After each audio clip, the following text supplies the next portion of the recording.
कथी केरी डोलिया कथी लागलो हरिया, कथी लागलो हरिया, अरे लागी गईले आहो रामा केतना हो कहरिया, अरे लागी गईले आहो रामा केतना हो कहरिया। कथी केरी डोलिया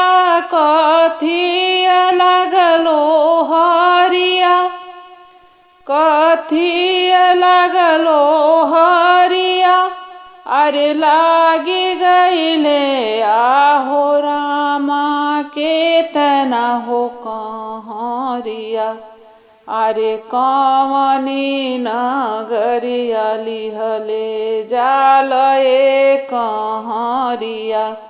अरे कवनी नगरिया लिहले जालए कहरिया,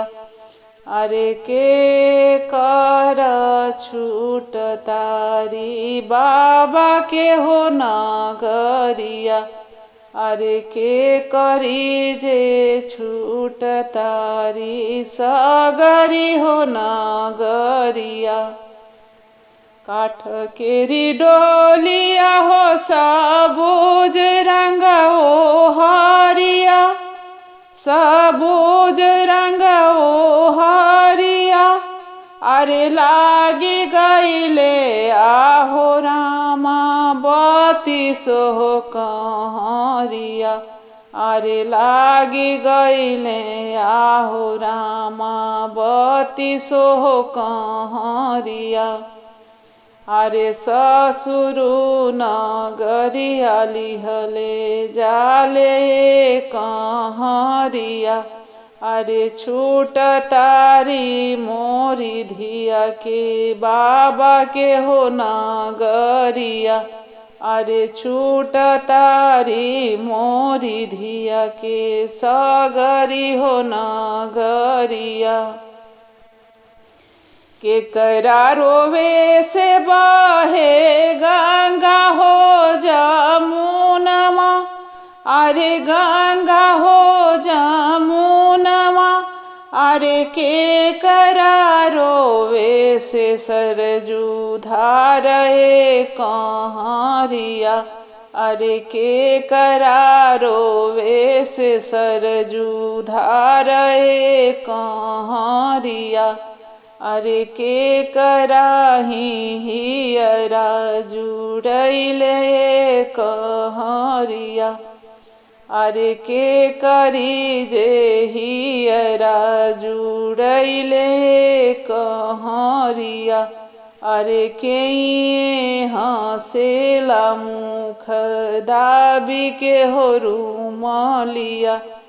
अरे के ये हंसेला मुख दाबी के हो रुमलिया। मारो वे से बहे गंगा हो जमुनमा, अरे गंगा हो जमुनमा, अरे बाबा के रोवे से सरजू धारे कहरिया, अरे बाबा के रोवे से सरजू धारे कहरिया, अरे भौजी के हियरा जुड़ैले कहरिया, अरे भौजी के हियरा जुड़ैले कहरिया, अरे सुंदर दुल्हा से मुखवा दाबी के हो रुमलिया, अरे हंसेले सुंदर बर दाबी मुखे रुमलिया, अरे हमरा के कहाँ ले जालई कहरिया,